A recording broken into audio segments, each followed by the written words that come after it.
The world wants us to live as if we are never getting old, that we have plenty of time ahead of us, and that we can continue to live in this world forever. This is a deception.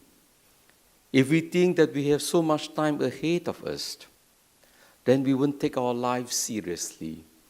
That is why so many of us, we squander our time away. We squander opportunities that the Lord has given to us for us to live our life meaningfully, purposefully, in a fulfilling manner. This life is very short.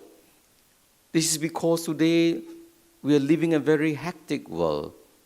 Today there are plenty of activities to do, plenty of things to be done.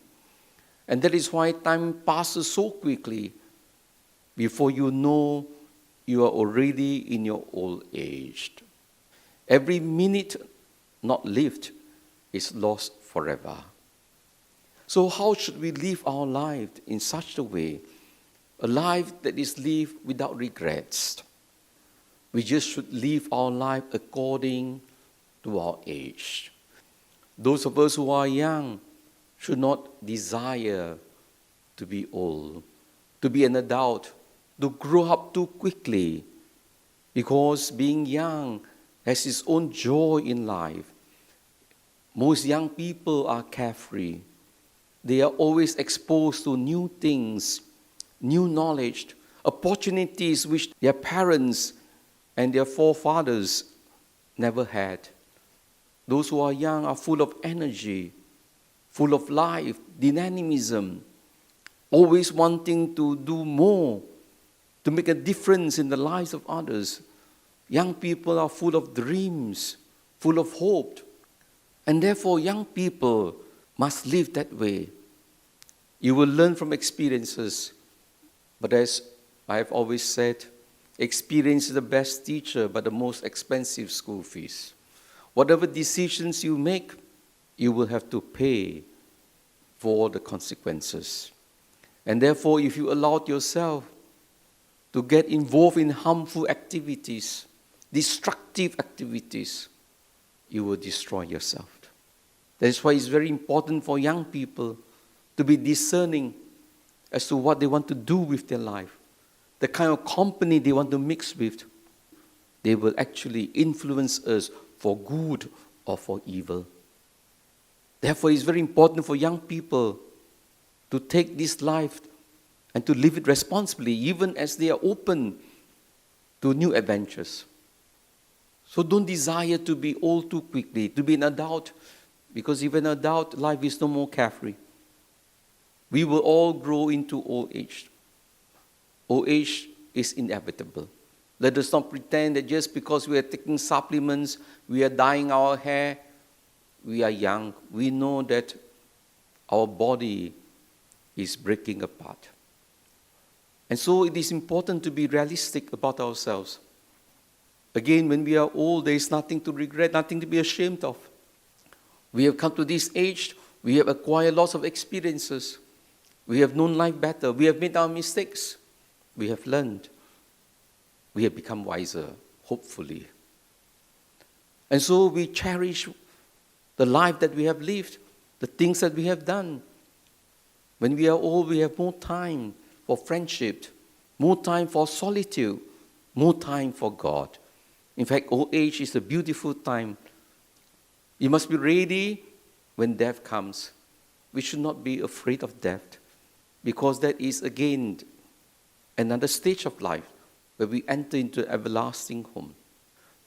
But you know, my dear brothers and sisters, the greater challenge today, and this is rather sad, is that the young and the older people, they can no longer communicate. There's a lack of love, lack of tolerance, lack of mutual acceptance, lack of giving and receiving. The young people today don't want to live with their elderly because they think they are a nuisance. They are a burden. They're always nagging at them. They want to have their own life.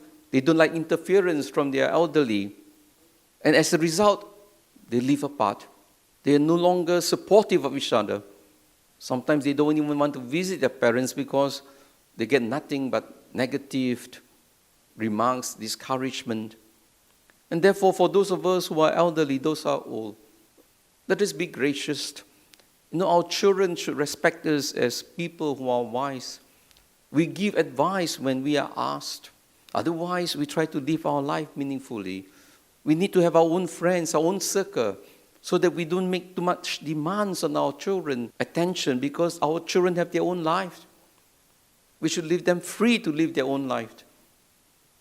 For us, we need to find our own circle of friends. That is why for those of us who are elderly, we should join some church groups, some community groups, some support groups.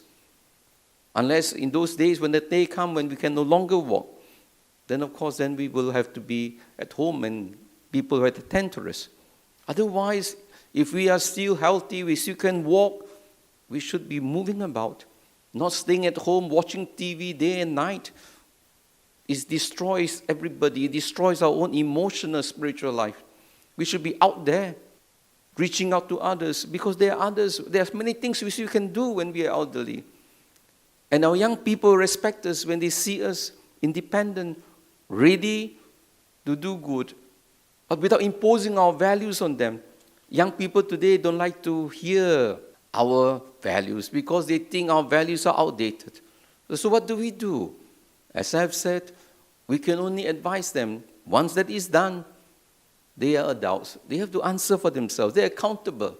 But at the moment we try to control their life, we try to make decisions for them, and they are adults, they will become resentful, and relationship becomes very difficult. So those of us, if we want our children to love us, we just let them be. They are old enough. We have done our part. When they were young, we have tried to form them.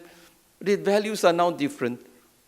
They have to answer it before God. We don't have to answer for them. We cannot be answering for them throughout their own life. It is not how long we live, but how well we live. And when we live our life for others with love and service, it is always a great life.